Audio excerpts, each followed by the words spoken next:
Жалпыға белгілі болғандай, Қырғыз Республикасының премьер-министрі Абылғазиев Мухаммедқали Дүйшекеевич саяси чечим кабыл алды. Учурдан пайдаланып Абылғазиев кетип, ордуна премьер-министр болуп Боронов келгени менен Кыргызстанда эч кандай өзгөрүү болбойт. Болгону буга чейин Абылғазиевке алданып келген коом эми мындан ары дагы 4 ай Бороновго өлкөнүн убактын алдырат. Эл ичинде жүргөн ар бир эле жаран бүгүн мына ушундай пикирде турганын айткандар арбын. Өзгөртүү эч кандай келбейт. Иштерде бул мына МЧС канча башкарды, мына биринчи вице болуп иштеп атат. Өзгөрүү жок. Булар ошо жогору жакты карап эле өз билгендерин кылып атышат. Негизи булардын баарын алмашыш керек. Азыркы бийликке иш жок, келген акчаны эле бөлүп алып атышат. Бир жагынан камалып атат, бир жагынан эле колго түшүп атышат. Негизи дем. Кандай болсо ким билет, ушу кадр маселеси жагынан аксап атат да биздин эмелер, мамлекетте.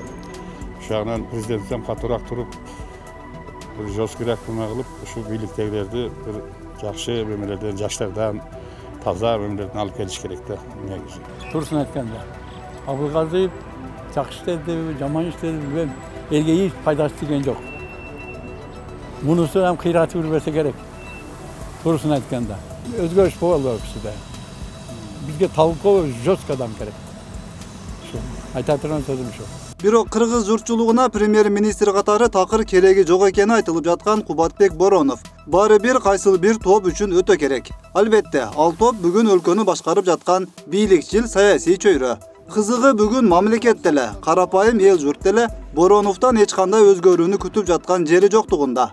Болгону Боронов болушунча бийлик борборуна болушуп, отуруп бериши керек экенин түшүнгөндөр басымдуу.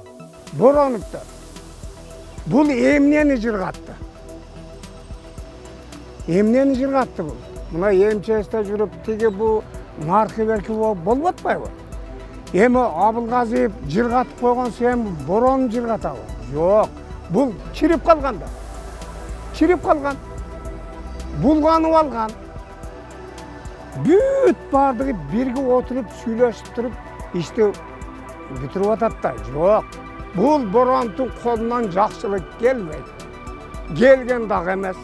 Бороновдун өкмөтү техникалык өкмөт катары сыпатталып жатат. Бул кызмат ордуна татыктуу кадрлардын тартылбай жатышына нааразы болгондор четтен чыгат. Көңүл бурганыңыздарга рахмат. Өткүрбек Рахманов, Замирбек Тойчубаев, Регион.